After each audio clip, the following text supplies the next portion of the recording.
Hey, I'm Jay Dallin Beam, and today I bring you a feature called Beached Whale. I've always been generally intrigued and cared for the life of animals. My family and I have gotten all our dogs from animal shelters. We scooped my cat off the streets and gave it a home. When I was little, playing army guys in the woods with my brothers, we stumbled upon a loose hen and let it live in our bathtub until my mom started to fiend for the eggs and made us build a chicken coop. She bought several more hens after that. We don't live on a farm, but my mom is sort of a doomsday prepper. I've saved multiple baby sea and box turtles from threatening situations. If you didn't know, turtles have a 1% survival rate, so I thought I was helping out the little guys. I still have one of the turtles to this day, and he is still small as an Oreo. It made me realize how long it takes for them to grow and the reason they have a low surviving rate. Now that my random encounters seem to have feathered out, I want to use my abilities as a writer to spread awareness to animal causes that are out of my reach, physically at least.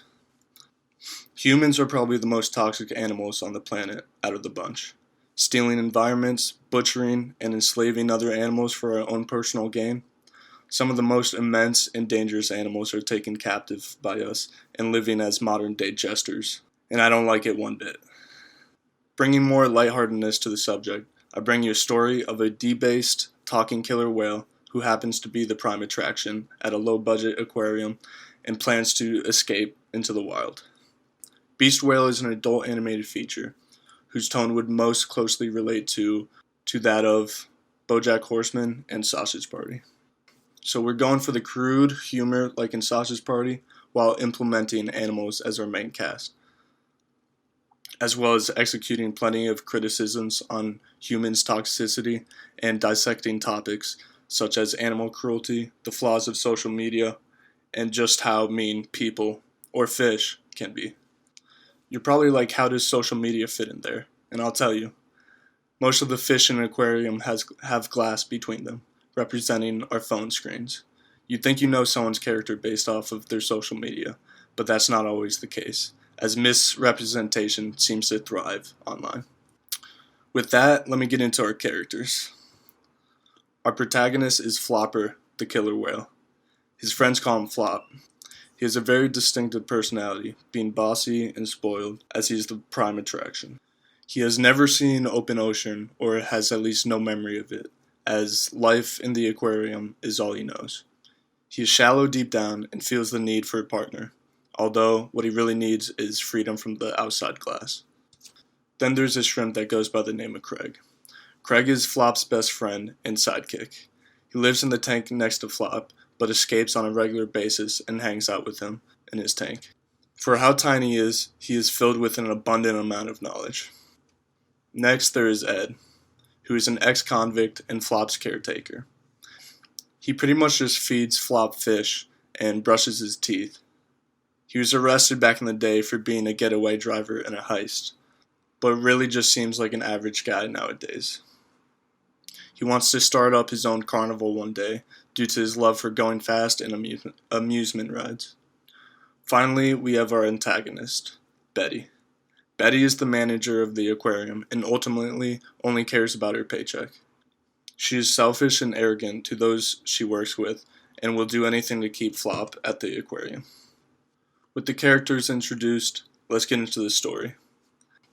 It starts off with Flop showcasing his moves to a half-filled, unenthused crowd. Despite the crowd's low energy, he is full of himself and having a ball. When the show is over, Flop barely receives any applause. He states that the turnouts to his show have been declining heavy and blames the aquarium. Back in his tank, he flexes and hits on the dolphin, Candy, in the tank across from him. He doesn't know much about her, but he has had a crush on her since day one, yapping Craig's ear off about her constantly.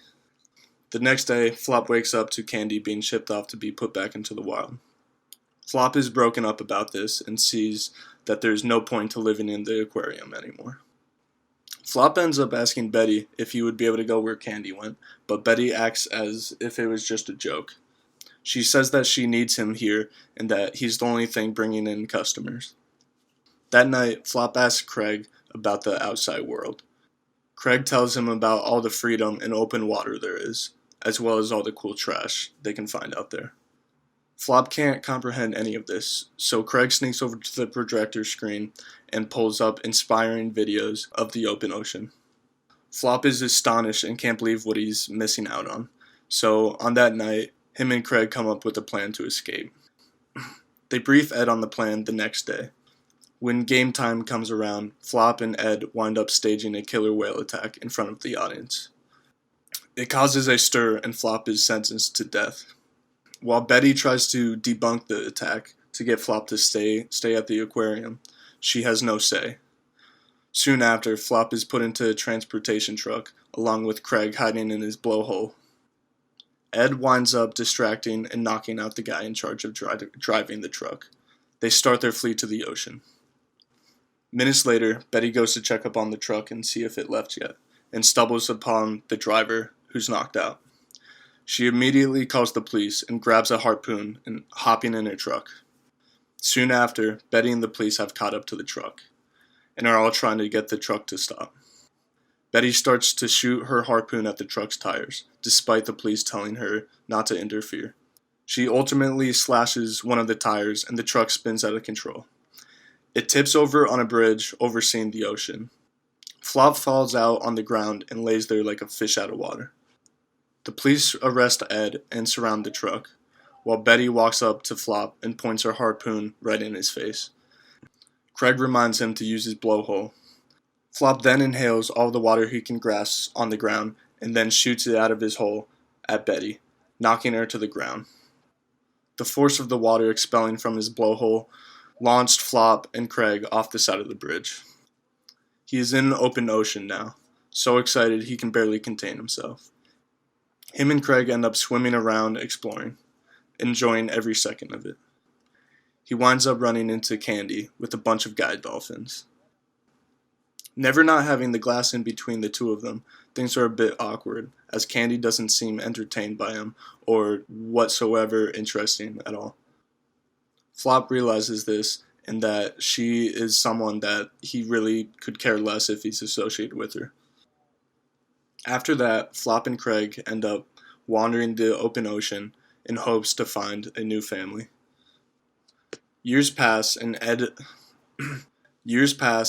winded up winning a whole lot of money for his trial somehow. Now he hosts his own amusement park on the water side, happier than ever. We see Flop sitting in the dunk tank, taunting those who attempt to dunk him, as Craig does Ed's books.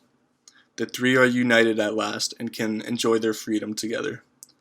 Meanwhile, the aquarium they worked at is shut down and Betty is long gone. So while using comedy and adventure, we are able to get across some meaningful points on animal cruelty as well as some faults on human society. There's no better time for this film, as we are on a tipping point for both how we humans are brainwashed by social media and how animals are all over the globe are in danger of extinction. Hopefully people can learn from this film and start treating everything and everyone like they're God's creations. This film would attract an audience of both those who like adult animation and those who are animal rights activists. While I wrote this originally to be part of a television series, it is one of my many animal-focused works I have formulated. In the world of the film, Flop is dulled by the life of living in a tank and knows nothing better, much like a lot of us who are mesmerized by the screens and platforms of social media. On the other hand, various animals are going extinct by the day, and one of these species, coming close to that line, is killer whales, a majestic species that shouldn't even be touched by humans. Awareness isn't enough, so I would like to donate the majority of this film's earnings to an organization that helps work to stop the killings and capturings of these beautiful specimens. And that is my film. Hope you enjoyed, and thank you for having me.